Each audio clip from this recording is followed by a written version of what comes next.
ए माई, ए दादी, हाँ वो चाची ना कान में आला वाला लगा के कमरिया लपा लप करतानी। का करतिया? ऐसे ऐसे ऐसे ऐसे। हाँ हाँ हम देखा तनी हाँ, चलाओ। देखा आओ दादी, आओ अरे माई। संतिया, जल्दी आओ। चल तेरे देखी, अरे वो का करतिया? हे भगवान।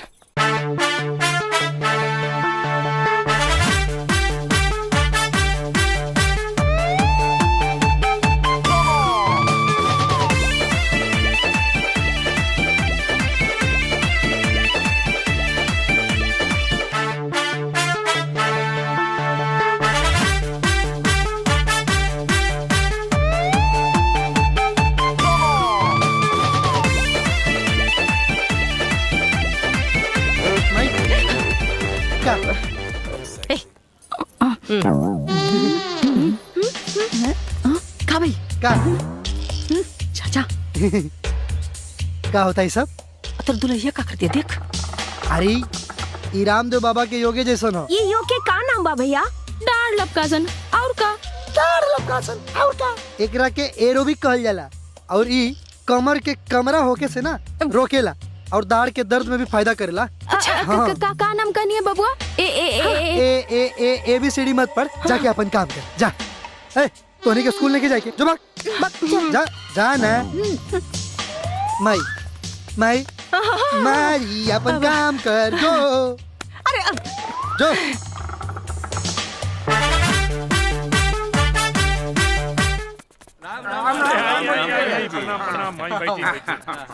बैठी बैठी।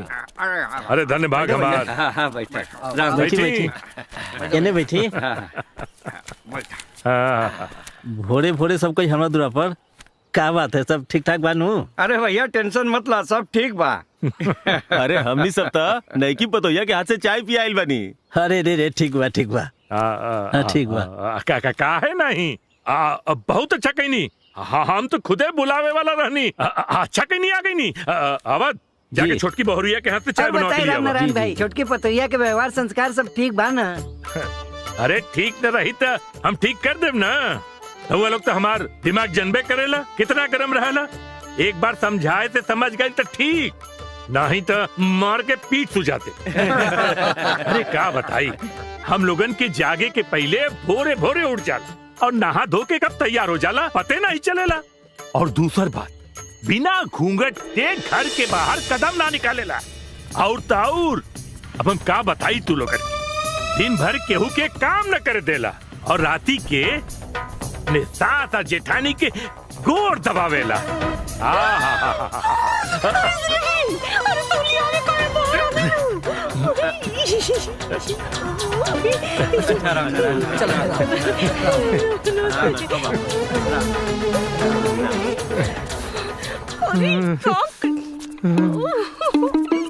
अरे पूरे गांव के सामने हमारा ऐसी तैसी करवावत है, समझती कहीं नहीं कर।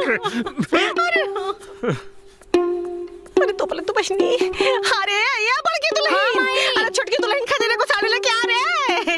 ये भगवान, तू अरे जल्दी अरे ले तू बहनी, इतने हाय पहला हाय। हाँ आपकी साड़ी आप ही को मुबारक। मुझे नहीं पहनी साड़ी वाड़ी, और मैं क्यों देहाती साड़ी पहनूं?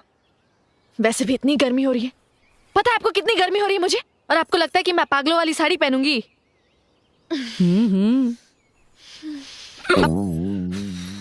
एकदम ठीक कहलू बच्ची, एकदम ठीक कहलू।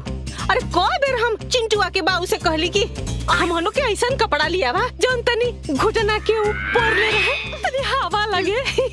अरे बड़ा निकावा लगता है तो ऊपर करे, बड़ा निकावा लगता। लेकिन अपने तो धोती पहन ली है, और धोती पहन के ऐसे लपेट ली है, और ठेवना ले ऊपर चढ़ल रही, हवा खात रही है, और यहाँ मेरा रू गर्मी में उछलती है। हाँ, कितना निकावा लगता है, मस्त लग रहे हैं आप लोग।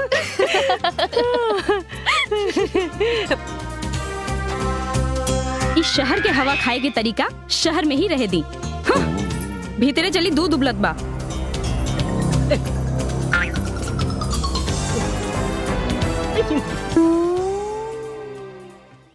कि तू तो बुझेलू ना हमर परेशानी, हमर सुखल बीतता जवानी, पलानी में जवानी रोवता, ए हो पलानी में जवानी रोवता, ए हो पलानी में जवानी रोवता।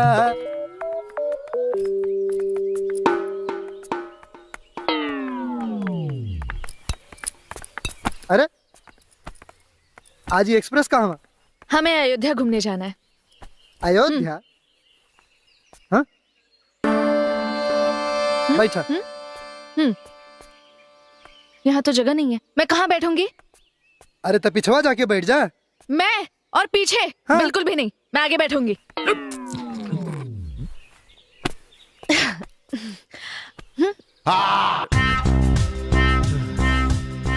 एक्सक्यूज मी, थोड़ा उधर चलो। ढेर दिक्कत होता तू ही चला ला, हम जाता नहीं। अरे सुनो सुनो, ठीक है हाँ। मैं एडजस्ट कर लूंगी, बैठो।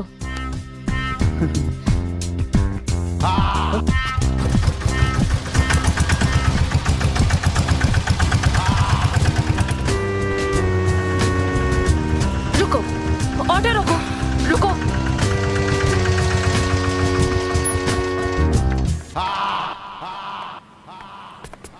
कहाँ भाई? दूसरा ऑटो बुलाओ, बुलाओ उसे, कहाँ? बुलाओ। अरे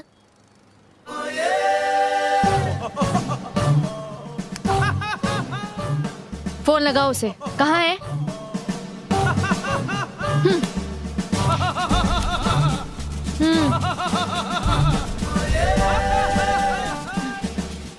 अरे बबलुआ कहाँ पहुँच ले रे? अब हनुमानगढ़ी। व्हाट? आओ जल्दी। हाँ पहुंचा था नहीं, पहुंचा था नहीं।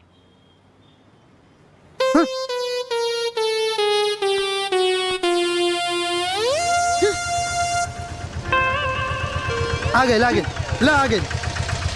चलो चलो, बैठा बैठा बैठा। अब तो बैठा है। बैठ रही हूँ। Thank you. मजा लेत रहनी है, जाए फूटल किस्मत।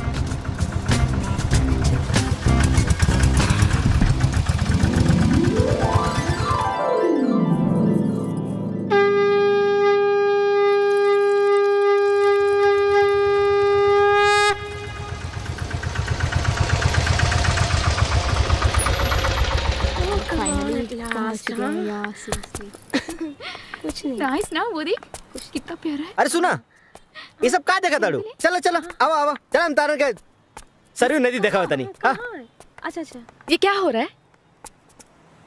यहाँ के लोगन के मान्यता बा, मंगलवार के दिन पर जौन भी विवाहित स्त्री ई पेड़ के धागा बांध के फेरा लेवेली, वो अपना सुहाग के साथे 7 जन्म तक बन जाली। क्या तुम हमारी बचपन में हुई शादी को मानते हो? हाँ बिल्कुल। तो तुम्हारे हिसाब से हमारी शादी भगवान की मर्जी से हुई है? हाँ। अरे ये सब किताबी बातें हैं जो पढ़ने और सुनने में अच्छी लगती है, असली में ना। और हाँ, अगर हमारी शादी भगवान की मर्जी से हुई है ना, तो हमें वही मिलाएंगे। चलो।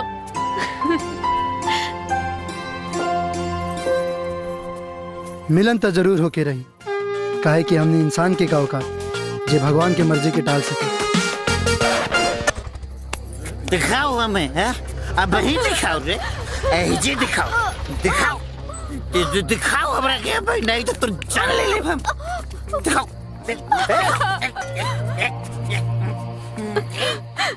कहाँ दिखावे के बोले ताड़े रे?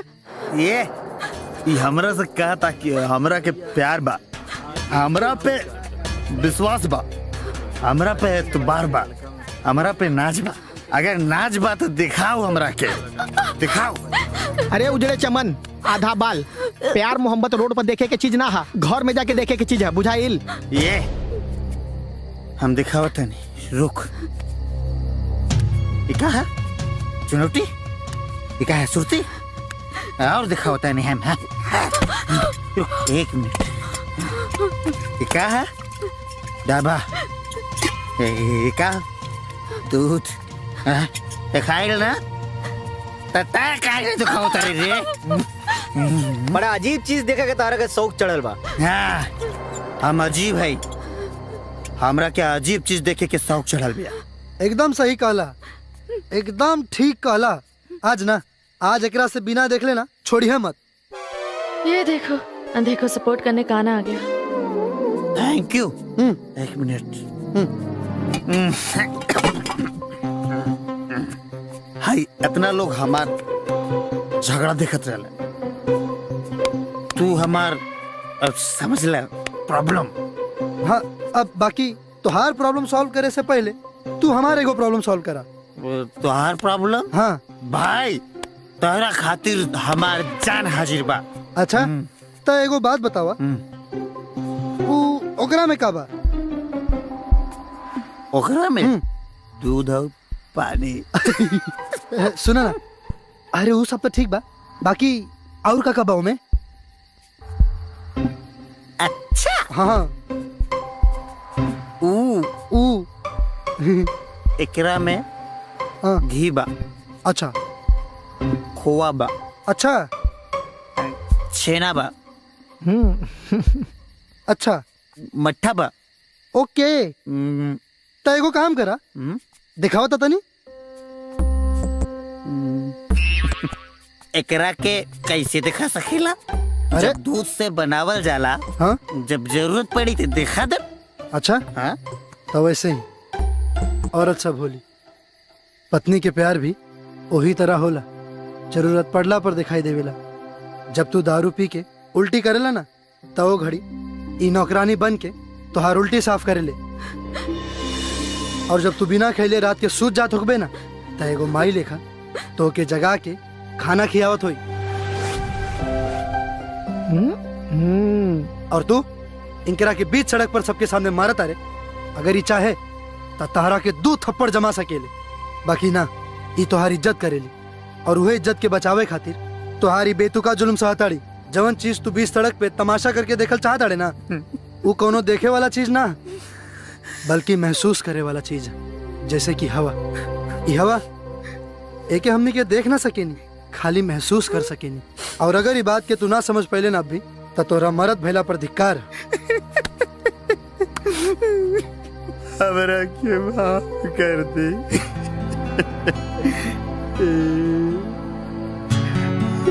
उठा,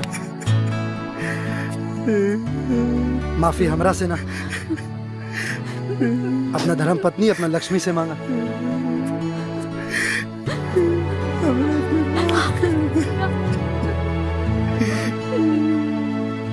ए उजड़े चमन, बुझाइल प्यार मोहब्बत घर के चीज होला, बाहर रोड पर तमाशा ना होके के चाहिए। जा जा भीतर जा, जा जा जा। भाई हमनियों के चले के? हाँ हाँ चलो भाई, चलो हाँ, चलो चलो, चलो चलो, चलो, चलो, घरे चलो। तमाशा हो चलो। गया, जा।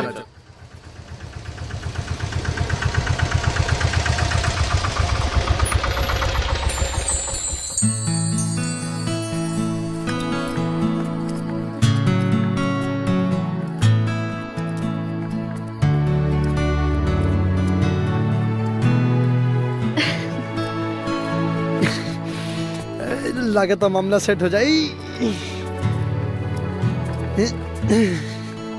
ए भाई कम तू यहाँ यहाँ आइए। मतलब कि अयोध्या भ्रमण करे के ठेका लेके भतार बना बड़ा का? अरे मैटर कहाँ तक पहुंचा हमको ये बताइए। कैसन मैटर? आयो दादा। अरे हम लोग का कहने का मतलब ये है कि भाभी के साथ चुम्मा चुम्मी खटिया फटिया हुआ कि नहीं? अरे यार आज तक ले उनका हम छुअले तक नहीं की, और चुम्मा चाटी और सुहागरात तक दिल्ली से भी दूर बा। अरे हटा मर्दे, हमरे तारा मर्द होके भी सकबा। भाभी के अले 1 हफ्ता से ज्यादा हो गई, अभी तक सलामी ना देला सुहागरात के तू। ये करियो भाई, लगा दे सिस्टम में प्रॉब्लम बा। अच्छा तनी है नहीं तो डॉक्टर साहब, ये नहीं था।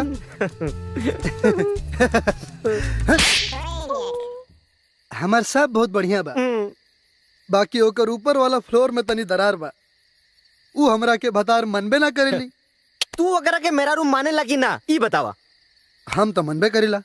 तब भाई हाँ आज के रात हाँ कयामत के हाय तू कैसे?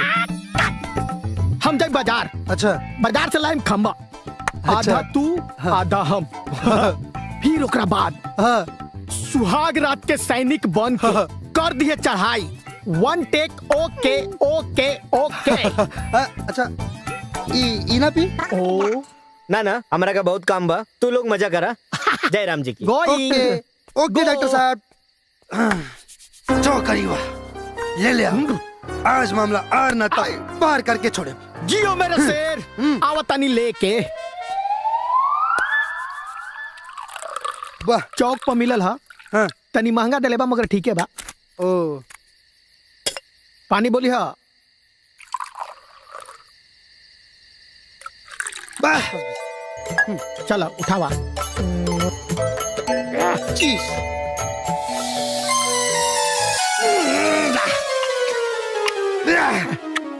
वाह मजा आ गई। भाई हाँ? लगे तो कोई आवत का जल्दी छुपा मार मार मार मार मार छुपा छुपा। मुझे भी समझ में नहीं आ रहा है कि क्या करूं। एशिया कल हम लोग चले जाएंगे, तुम अपना ख्याल भाई रखना। सहेलिया जाती हाँ है का? बाबा, तू भी अपना जाए पूरा दे ध्यान यार। रखना, ठीक है? आफत के मोटरी साहब जितना जल्दी कपड़े पर से उतरे उतने बढ़िया बा। मगर तहार तो कुछ ना भइल, हमनियों के कुछ ना भइल। हाँ तब का कल जा। तुम लोग इतनी रात को यहाँ क्या कर रहे हो? वो हमनी के ना फ्यूचर प्लानिंग हाँ, करत रहनी हजा। Future planning? कैसे फ्यूचर प्लानिंग कर रहे हो, जरा मुझे भी बताओ। तू का करबू फ्यूचर प्लानिंग सुन के? फिर से बोलना। अरे तू का करबू फ्यूचर प्लानिंग सुन के? दारू पी रखी है? एक मिनट। अरे आपका ढूक जीवे। महकरा मैडम हमने के तक खबो दारू के हाथों ना लगावे ली जा। वो क्या है ना, दारू पीने के लिए हाथ की जरूरत नहीं है, आप स्ट्रॉ से भी पी सकते हैं। अच्छा हाँ पकड़ा गई जा भाई। तो सुनो, अब शराफत से मेरे लिए एक पैक बना, वरना मैं चिल्ला के सबको बता दूंगी। अरे ना ना ना ना तू तू तू तू तू तू दारू पी लो। रोज की पैसेंजर हूँ। हे भगवान। तो चलो जल्दी देखो। जल्दी मेरे लिए एक पैक बनाओ। ए प्रिया, तू भी पिएगी क्या? नहीं यार आज मन नहीं है। चलना छोड़ना, बनाओ मेरे लिए, बनाओ। एक तो ऐसे ही ब्लैकमेल रहे, वो ही गटक जी है सब। मैडम देखिए बजट नहीं था तो नीमक मिर्चाई पे मार रहे थे हम लोग। देखा, मैंने कहा ना, मुझे पता ही था कि आज कुछ ना कुछ खिचड़ी जरूर पक रहा है। हाँ। अब जल्दी जल्दी मेरे लिए एक पैक बनाओ। पिएगी ना तू? नहीं यार। अरे चल ना गिलास। यार, कल तो चली जाएगी, फिर उसके बाद पता नहीं कब महफिल जमेगी, कब हम दारू शारू पियेंगे। चल एक मिनट बनाओ। मैडम गिलास हम लोग भी पियेंगे ना। हाँ, चल अरे चल जो चल ना चल चल चल। हाँ।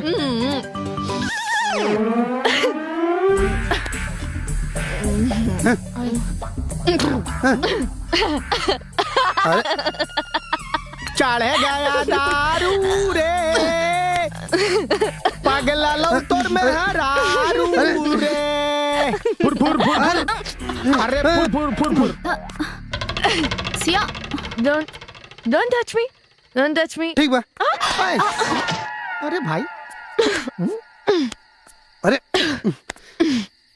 तुम्हें लगता है कि मैं होश में नहीं हूँ? ना